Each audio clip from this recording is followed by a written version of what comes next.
Hello, everyone, and welcome to the Learning Future podcast. I'm your host, Luca Parry, and today it's my delight to be speaking with Sizolwenkosi Fuyana. Sizol is a phenomenon. She's a businesswoman, a podcaster, a youth advocate, and a law student. And she's had a really powerful and I'd say moving journey, overcoming her own adversities and mental health issues, building her own organization, and that really focused on how to support disadvantaged young people who are at risk from entering the youth justice system. She's the founder and director of Fuyana Support as a youth-oriented consultancy, providing social and emotional well-being to young people and equipping them with the skills that they need, and frankly, we all need to be more effective members of communities. And she's done some really awesome work, particularly with youth at the Dondale Youth Detention Centre in the Northern Territory of Australia. She's also chair of the 2021 Northern Territory Youth Roundtable, which is actually how I was delighted to meet her recently in Darwin. She's a law psychology student in her spare time, I guess. And she was recently named the 2022 Northern Territory Young Australian of the Year, which is I'm not surprised about, but I'm absolutely delighted about. So Sizol, thank you so much for making the time to speak with us today. Thank you for having me on. Thank you. Sizol, we always start with a question. This is all about learning, and learning is, in my view, this kind of core human instinct, how we grow, develop, expand, evolve. So what's something that you've learned recently? Something I've learned recently is a tall poppy syndrome, if I'm quite honest. Interesting.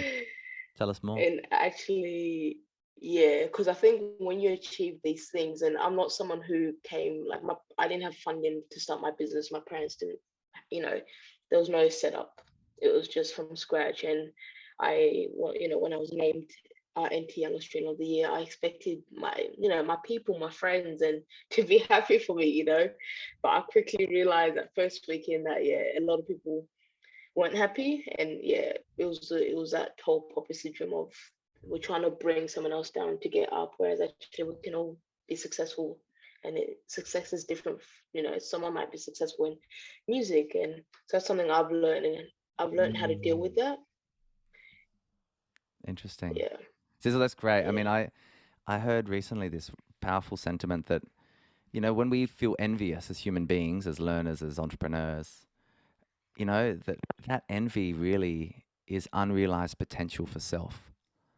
And so isn't that powerful? So there's something around tapping into that and saying, okay, well, what is it that we need to do around the way we construct our society, our schools, our universities, our communities, our workplaces that help everyone step into their power and realize that it's actually not a competition because none of us are the same. So we've all got our own yeah. journey. So tell us a bit more about your journey because it's a really powerful journey that you continue to be on. Yeah, so I was born in Zimbabwe, in Africa. We moved when I was about 3, me and my family. So there's my mum and dad, and I've got 3 other siblings. And so we moved when I was 3 to England. We lived in England for 10 years. Basically grew up in England. It's called football, in case people are Yeah, nice confused. dig. Yeah, cool. And so moved to Australia in 2012 in September. So my parents are social workers. They got jobs through the Department of Children and Families at the time, which is Great. now obviously Territory Families. And then we moved over. And see, growing up, I was always like a troubled, like I was the naughtiest in my family. Like even as a kid, like I was just naughty. I wouldn't listen. I just didn't like being told what to do. So Mm. like if I felt like someone was trying to tell me what to do, like I just didn't, it didn't sit right with me. So I'll just do the opposite, even though I was going to do what they said anyway, but because I've been told to do it, I'll do the opposite. Interesting. But I went through some hard stuff at school. Like when I was a kid, I used to get bullied for being like African. So the kids used to like, tell me I had Ebola and stuff like that. And Wow. like go back to where you came from. And I copped it a lot at school. And because everyone would laugh at me, I used to just get angry and use it as a defense mechanism because obviously I wanted to cry, but then they'll laugh at me more. So I used to just get Mm. angry and have a go at them and fight at school. So that literally started when I was literally in primary school, like 8. Mm. And that, even when I moved to Australia, we went to a private school and I copped that throughout my middle school and high school. Wow. And I never actually took time to understand like why Sis was always angry, like because in my way I was just living in survival mode my whole life. Um, and it wasn't until I think I finished school in 2018, and I got myself a job at a law firm. And like 3 months in, I lost a close friend, so I lost my best friend to suicide. Wow. 3 months in, and I'd always lost family members, but it had because my family is back home and I barely see them. I see them every 3 years. Losing my best mate was it hit me like it really did get to me. Um, and then like I think my way of defending myself, which was getting angry, sort of unraveled, and that became actually, Sizzle, you're hurting, and I had to really face myself. And yeah, it's quite a journey. I was in hospital a few times for suicide attempts, and in and out of hospital and seeing psychiatrists. And then there was a time where someone said to me, Sizzle, your life, and they said to me, Sizzle, one day you're going to change the world. I looked at it and I said, I'm in this psych ward. How is that possible? I've just lost my Mm. job. And she said to me, your life is governed by your mind. Like life is about perspective. And I looked at her and I said, what is this lady on about? Right. I Yeah. was Yeah. like, you know, and so I took that in and I really applied it. I started to understand who I was because I wasn't working at the time. I really spent like time getting to know Sizzle and understanding Mm. me and building a relationship with myself. Like I know it sounds Yeah. like, so yeah. And then after like I think it was like 6 months, I was like reading books like Tony Robbins books and just understanding myself and the power that and potential that I have. And then I realized that, with obviously because I wasn't working and I was looking for a job at the time, and I got rejected from McDonald's. Wow. And I realized that life, the situation is in life is not the problem, it's the meaning that we give the situation. So I changed the meaning of my job rejections, and I was like, oh, maybe I'm too expensive for people to pay me. So I was like, if that's the case, I must start my own business. So that's Nice. literally how my business came about. And all I knew about business was that businesses was about service and value. They were fix every business is fixing a problem in society. If you look at plumbers, Mm. whenever my toilet busts, I call a plumber to fix it. So I was like, what is a problem that I can work towards fixing, and how can I add value to society? And Mm. then I was like, what am I passionate about? And I went young people, youth, and just yeah, took off. Sizzle, it's an amazing journey. Thank you for sharing it. Uh, and there's a couple Thank you. there's two things I want to just zoom in on, I suppose, because a lot of this podcast actually is very much about how we humanize our societies and our schools and our, as we move into the future. And I think there's a couple of moments in the journey that you've just vulnerably and powerfully shared where you decided to humanize yourself. Something happened where you say, actually, I'm going to build a relationship with myself. Like, I'm going to do some self work or self knowledge, right? Like, one of the core things of know thyself, And the other piece, Mm-hmm. that the difference between understanding, like, are we a situation, like, is the situation making me feel this way? Or is it the meaning to which I am assigning to this context? And I don't know who that woman was that told you about, like, hey, like, this is how you're looking at it from different lens or whatever. I'd love you to talk more about that. But, the Yeah. idea that really it's that ability to take perspective and realize that actually within you, Sizzle, within me, Yeah. within every human being, within every student, learner, teacher, Mm. principal, leader, change maker, is so much potential. And so how we create the conditions for that really, I think, is all the, well, that's what every one Yeah. of these conversations is about. So take us, Mm-hmm. yeah, just zoom into those two pieces because those are foundational moments, Yeah. I that mean that think we're talking right now. the whole self, because it takes a lot to pull yourself out of that, because no one else was telling me that I need to go build a relationship with myself. Part of me was like, if you're not dead after the third time, maybe it's not gonna work. Sizzle. That was, in all honesty, Luca, that was, yeah. I was like, Mm. I'm still here for a reason. And I had a high school principal, and I bring her up all the time because she just played such a big role in who I am today. And in fact, I'm seeing her tomorrow. I'm catching up with her Oh, tomorrow. great. And I was never someone who liked teachers. Like, I used to butt heads with teachers, but she just knew how to work around me, and I absolutely adore her. She knew how to look past my behavior, and because all behavior is a form of communication. I'm communicating something through my behavior, Yeah. and she did that so well with me in a way that, because I was such a defiant young person that anyone could challenge me, and like it was World War III, but she did it in such a soft way, and she worked around me, and she built that rapport with me, and she cared, you know. And as Mm. a 15, 13, 15-year old, I'm looking for that. I'm looking for love, you know, and Yeah. that's what she showed me. She showed me genuine care. She didn't judge me for whatever I had done in the classroom. She went, obviously, she there was consequences, but she did it in such a way where it was like, oh, I'm sorry, but I have to suspend you. You know what I mean? Like, sort of thing. And so she played, she played a big role in just helping me, like guiding me and not trying to fix me, but just walking the steps with me. Mm. Yeah. So, and I think a part of that, and obviously that nurse in the hospital saying that stuff to me, I sort of put the two and two together. You know, I was like, this person, like this teacher believed in me even when no one else did. And I've got this nurse who doesn't even know me and she's got faith in me. And I just put that together. I said, actually, Sizol, you might. And it was literally like a probably 2% might, you know. I was like, you might actually be worth something. Um, and I was just holding on to that. You know, I was really just holding on to actually the same, this isn't the end of my life. Mm. And when I think at the same time, I didn't want to die. I wanted to live. It's just you don't want to live in pain. You know, you don't want to live in feeling hopeless or empty.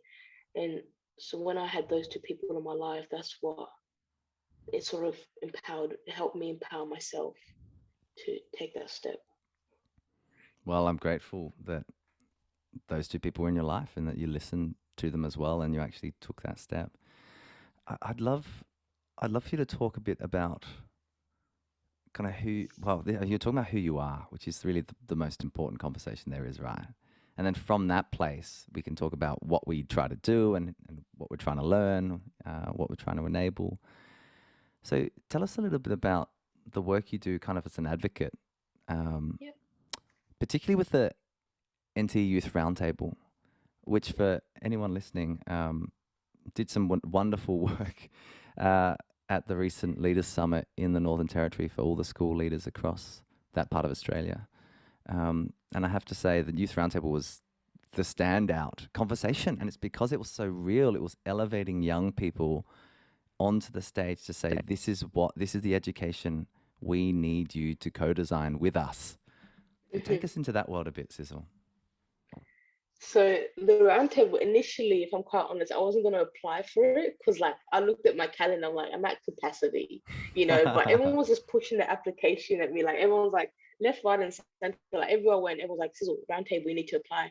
And the first couple of people was like, oh no, they're just saying that because I just work with the youth. But then like everyone started saying it, I was like, okay, I'll apply. And I went for the interview and I got in. And see, I'm the type of person who I just look. I'm not. I don't call myself a leader. Like I don't see myself. I just naturally. I just talk to everyone. Like if you know, like I walk into a room and just talk to everyone just to get to know people and just have that Okay. connection. And so obviously I had a few issues to take to government myself. Obviously regarding the detention center and the support for young people when they leave the detention center because it's just a recurring cycle. Mm, And so I had my own issues that I wanted to address and actually work with government to, find a solution towards, not just me complain at government, because too often we complain, but we don't want to come up with solutions, yeah. you know. So yeah, so went in and yeah, first meeting we had was at the one of the hotels here, and just we learned about professionalism, meeting with ministers, etc. And we have other people from other regions, so Tenant Craig, Nhulunbuy, Alice Springs, who also come and meet in Darwin, who have their own issues that they want to address and solutions they want to propose to government. So yeah, first meeting went in and we had the elections, for chair, vice chair, and I wasn't gonna go for it. Like I was at capacity. I was like, oh, I don't know. But then everyone nominated me for chair, so I can't like if the people have spoken, I can't just I can't Yeah, just pull back. yeah. This is on that. There's something about the reluctant leader. Do you know? There's someone that Yeah. actually kind of is more about service, Yes. and because of that, people feel it and see it, and then they say, "Please do this Yeah. on behalf of it. We want you to represent us." And you're like, "Oh, well, okay." If you really, there seems to be a pattern in your story so far where this seems to occur. Yeah. I I'm a doer. Like I'm a very I just can't. I think because I struggled so much, I just don't want to see anyone else go through it. If I could take away the pain other people are going through, like I would.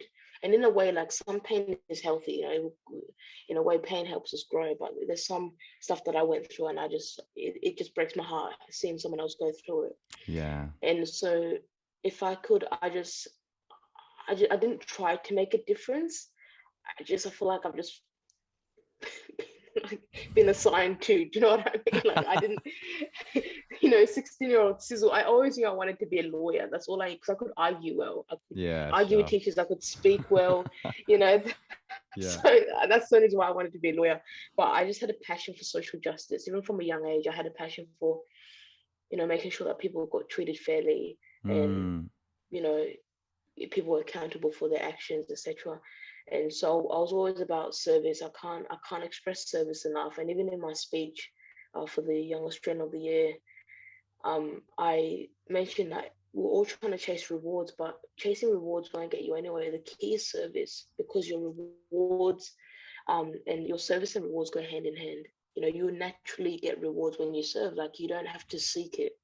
And even if you don't get it, it's not about the award. It's about touching other people's lives and Mm. making a difference. So I think it really touches my heart when I can help people and I can see people grow and I can, yeah. Oh, this is all it's just inspiring stuff. I mean, just reflecting on you. I mean, I think, are you 20? I mean, you're Yeah. like dropping some truth bombs. Do you know what I mean? Like, it's really, there's a wisdom that you kind of hold about that. So, I mean, people go through their whole lives, striving for career and then realize it was never about them. And there's this wonderful line that I heard from Adam Grant, who's a professor of psychology at Wharton, actually. And this idea of being confidently humble, confident humility. So it's knowing like this is my purpose. This is what I can contribute to the world, and being humble in that as well, and saying I still don't know. Like in fact, there's so much I will never know, and being able to have that dynamic, and being that kind of colleague, teacher, learner, partner, whatever it is in life, right? I'm just really interested in that, and you seem to embody it. So it's really amazing to. I want you to, Yeah, yeah, actually, you share anything that comes up for you around that. Like, where did that not come from? really. You know Oh, what I I mean? Like, think I well don't like. adjusted, whatever the word is, like it somehow has happened. You've made it happen. I think it's all those struggles, because in a way, like I used to look back and be really embarrassed about what I went through, but I was like, if I hadn't have actually gone through that, I wouldn't be the person I am. So I think it's been the struggles because I was never one to have an ego. Like growing up, I was never one, but there was times where I was prideful, like, Mm. and I think life will humble you in a way. Like it's sad that like life, because I've seen my mates who have won similar awards and then they become, prideful and egotistic and they've lost the award. And I feel like life will naturally just humble you when you when When you you know, you so know yeah. so in a way I'm just like the pride thing doesn't sit right with me, because I just feel like pride is a way to cover insecurities. Mm. I feel like it is in my life. I feel, Nice. and I think because of like what I've learned and what I've read and studied, I see it with people, and I'm just like I don't even fight it anymore. I'm just like they'll come to terms with it when they realize, you know. Oh, So that's so powerful. I'd love us to talk about like learning systems now? I mean, some of the work that you led as chair alongside your fantastic peers that I also met, about really consulting with different communities, different learners across the Northern Territory. And, this is an enormous landmass for all of those listening, not in Australia. I mean, we're talking some distance here, hours and hours away. It's the idea like how do you elevate those young people's voices about the kind of education that they want, and the formation of a new strategy, a 10-year strategy, actually, about engagement. How do you really focus down on engagement? And with that come things like learner achievement and well-being and a range of other outcomes that we would want. So what did you learn through that process, and what would you share about the way that we're speaking really about empowerment and understanding ourselves and what we can contribute in developing the skills needed, as it applies to school systems? Yeah. I think, well, we had heaps of consultations during the roundtable, and there was nothing that really stood out to me until the engagement strategy came out. I was like, oh, this is what I needed at school. Like it really hit me. At first, when they explained to me, I was like, oh, what's this now? Like, you know what I mean? Like, Sure. Yeah, I'm for not sure. one You're like, oh, to, here's another thing. Yeah. Yeah, because I'm yeah. not really one to get impressed by government. Like I'm not, I don't, you know what I mean? Like, Yeah. and so when it came out and it was explained to me, I was like, wow, this is what I needed when I was at school. And when I realized if I had this at school, how different my schooling experience could have been. And I Mm, realized actually, this is what every child needs, because we all have needs, Maslow's hierarchy of needs, we all have needs. And until those needs are met, there's no way you're going to get me engaged in learning. And I reflected back to my principal because she would meet my needs first, and then yeah. because those teachers that would just bark at me, and I'm like, don't talk to me like that. But she got to know me and meet my needs, and that's how I engage. So when I Mm, put the two and two together, I was like, wait, this is exactly what my principal did for me. It just wasn't yeah. in the strategy at the time. She just did it out of care. Um, and I think having young people's voice, and not even just us as roundtable members, but young people in Dondale having their voices heard, because until we realize what's driving their behavior, because I feel like a lot of the engagement strategy can tackle what's driving their behavior. And because youth crime, what we're seeing is not youth crime is not like, we've got to look at what causes that. Do you know what I mean? Youth crime is the effect. We've got Mm. trauma, homelessness, and everything else to deal with. So I feel like that strategy amplifies those needs that first need to be met for young people. Yeah, it seems like the key.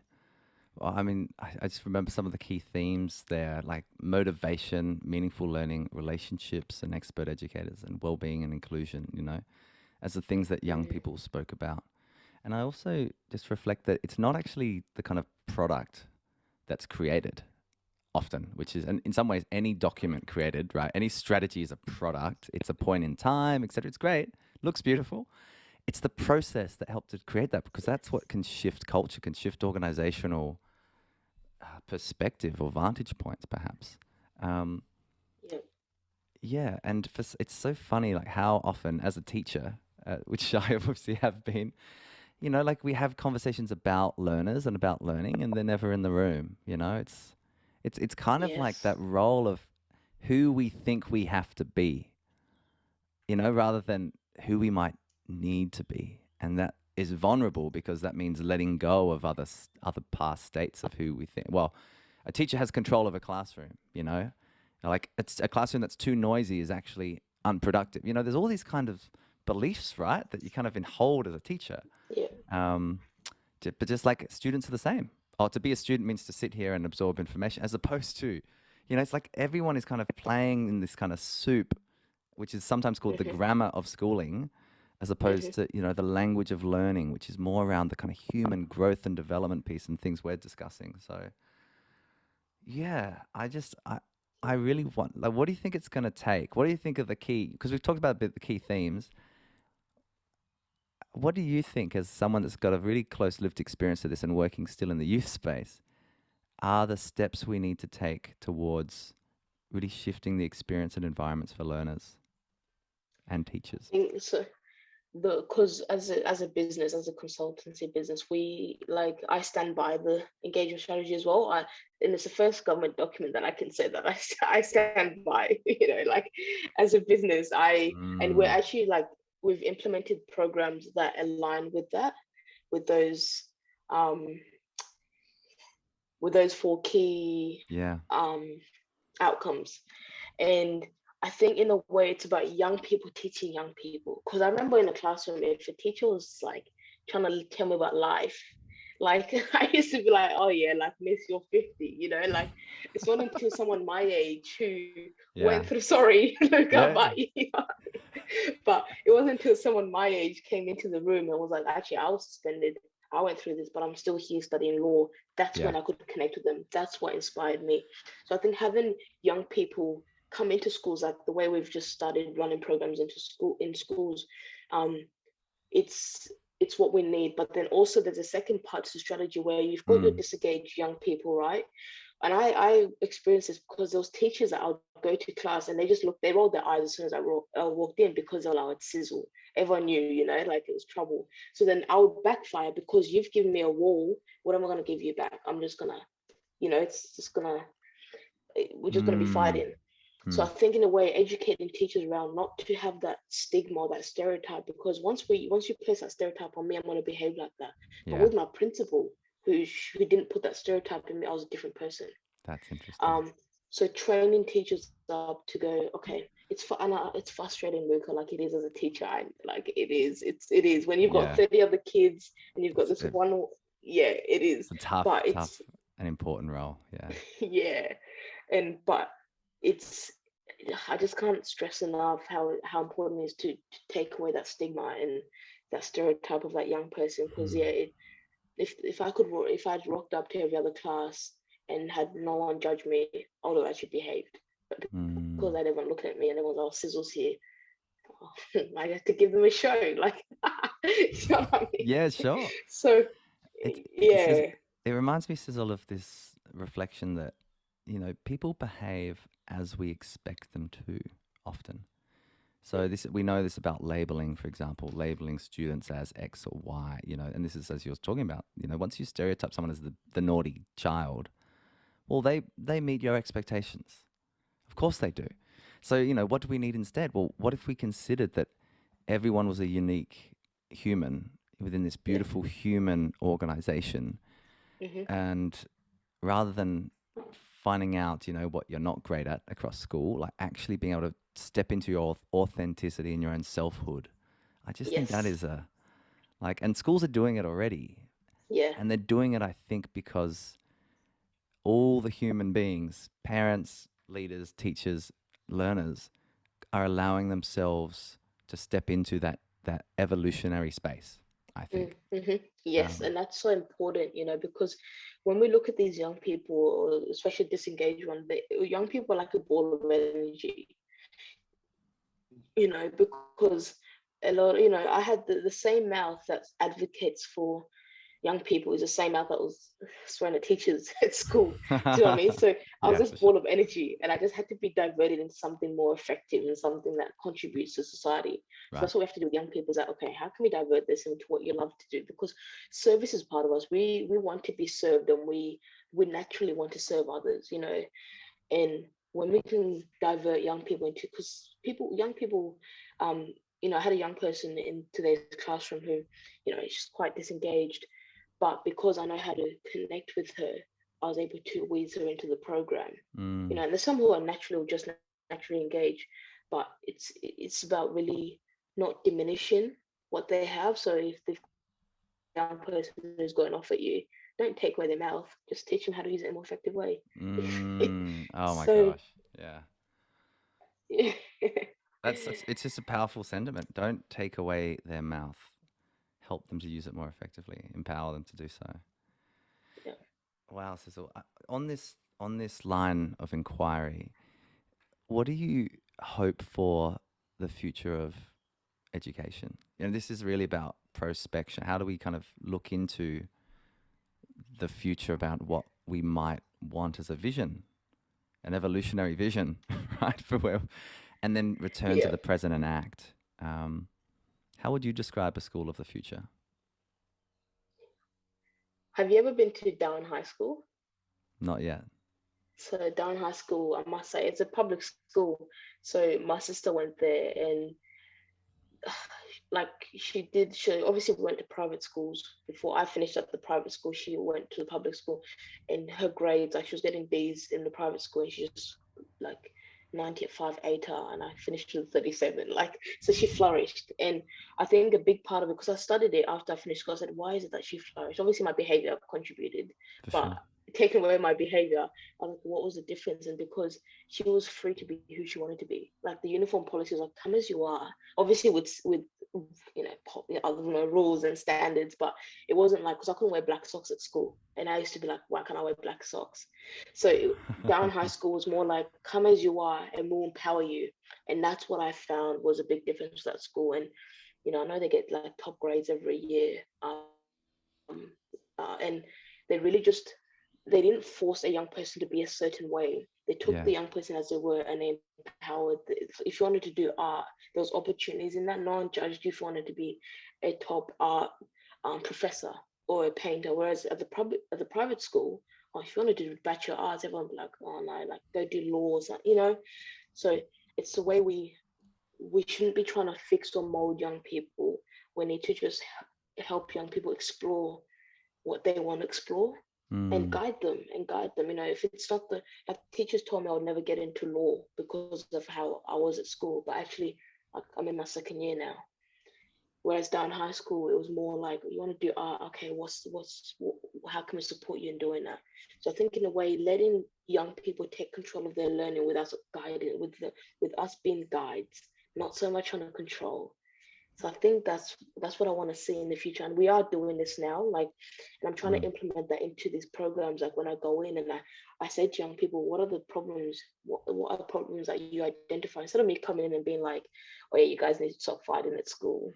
I help sure. them identify the issues and help them walk with them walk with them when coming up with the solutions as well. Mm, So yeah, I think less of the control, more of the just guiding and assisting and shifting, that's because great. yeah, yeah, No, it just connects to so many of the conversations we've had here as well, and that I continue to have through whatever it is I do in the world, which is this idea: how do you move from kind of compliance, a system that drives compliance and competition and control, into one that truly liberates and activates agency and activates passion and purpose. mm, In some ways, it's like there's so many great reflections on this. Education is not the filling of a bucket, filling of a pail, it's the lighting of a fire. And clearly, just through your own journey, that fire has well and truly been lit.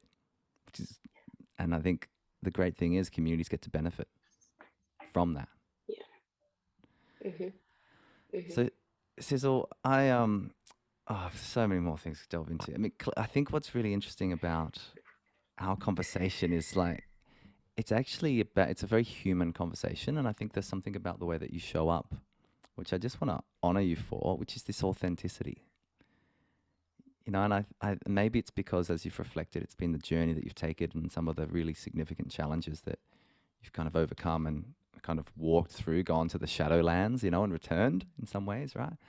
Um, mm, mm, there's something about, yeah, people knowing who they are that is kind of maybe the core thing about how we might structure our societies and all yes, our growth and yes, development pieces. So, mm-hmm, is there a story or an mm-hmm, example of a young person or of a group that you might want to share from your work? Um, you know, in the yeah, only couple of few years that you've been doing it, that yeah, that might illuminate kind of possibility. yeah.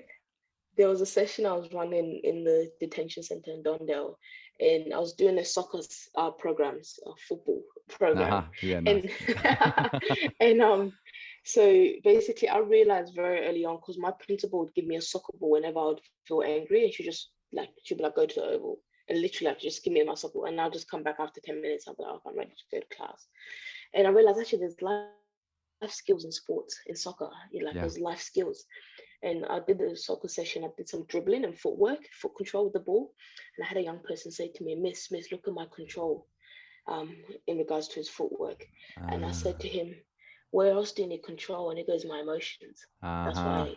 And that I haven't done anything, but I've done it. I've designed the program in such a way that they can almost learn for themselves. It's almost like I'm not even here, and Yeah. they take control of that learning. So when we start to have those conversations and we unravel, actually, you're not here because you stole. You're here because the reason why you stole was because you're feeling angry about this situation, and you just unpack so much. And then that's when we can start putting support systems in place and going, actually, what support do you need when you come out of here? So did Fantastic. I answer your question? Yeah, Sorry. absolutely. Well, again, like it's finding the possibilities, you know, and I actually firmly believe, and I'm sure people would disagree with this, but I don't think we can actually teach anybody anything. People can only learn it. And so Yes. it's why we should, rather than saying teaching and learning, we should say learning, Yes. yeah, and teaching, you know, as kind of the other. And Mm-hmm. so, because then what we do is we think more about creating an environment. We think more like a designer or an architect or a gardener, right? As opposed to a trainer or a transmitter, you know, Yeah. or an instructor. You know, you could have instructed him and said, "Hey, do you know what else you need controlling is your emotions." He And then wouldn't have could you landed. imagine? Yeah, he would be Could like, you "Get out of my imagine? get out of my face, Sizzle." You know, like I'm just dribbling the ball, kind of, you know, and it would destroy. And that, I think, orientation is the most powerful thing that you're sharing here, Sizzle, which clearly is a part of who you are and the work you do. Is how do you create an experience and an environment where someone Yes. comes to a profound realization themselves, and that is Yes. what being an amazing educator Yes. is, and it's what's Mm-hmm. happening already. But it's how we shift the system so that that can be the modus operandi of the entire, the Yeah. default. Yeah. Um, And I think like what I do want to see, and I hope the way, because I was quite impressed with the engagement strategy. Like I can openly say that I was quite impressed, like with how it just, yeah, from the consultations to the launch, I was, and even like being around table members, like I went to Alice Springs with Minister Moss and launched this and had an opportunity to speak in front of the cameras and say this is actually what I want to see done, and that demonstrates what service-driven leadership is. She really that department really demonstrated that actually we serve the people, and by having the people mm, on that journey, and I think they need to continue that. And I hope to have see young people in a way in Parliament. I know I know it's all the politicians in there, but we want decisions made by us, not for us. That's a big thing for mm, me. I don't want to be told what's going to be implemented. I want to be there and have my input and have other young people's input in there. mm. So that's what I want to see in the future. It's wonderful, and I think, you know, this shift towards new power, away from representative to participatory, you know, Yeah. away from informing and even things like consulting to co-design, you know, and really Yes. seeing this shift of we're only able to evolve if we do this together. I think it Hmm. brings us full circle to where we started, you know, that everyone's unique and everyone's doing their own, well, has their own path to walk. And how can we all Yeah. powerfully own that? Sizzle, you're Hmm. such an inspiration. Such an inspiration. Thank you for joining us. Thank I've you. one last question for you, which is, you know, we've spoken a lot of kind of about personal growth, adversity, education, engagement. What is the take-home message you want to leave for us today? I think service-driven leadership. That's focus on serving, serve your community, find a problem that you can work towards fixing, and don't worry about the rewards. Find what you're passionate about and how can you better your community. That's my take-home message. Sizzle, thank you for joining us, and more importantly, thank you for what you do. It's really inspiring work. Thank you so much. Thank you.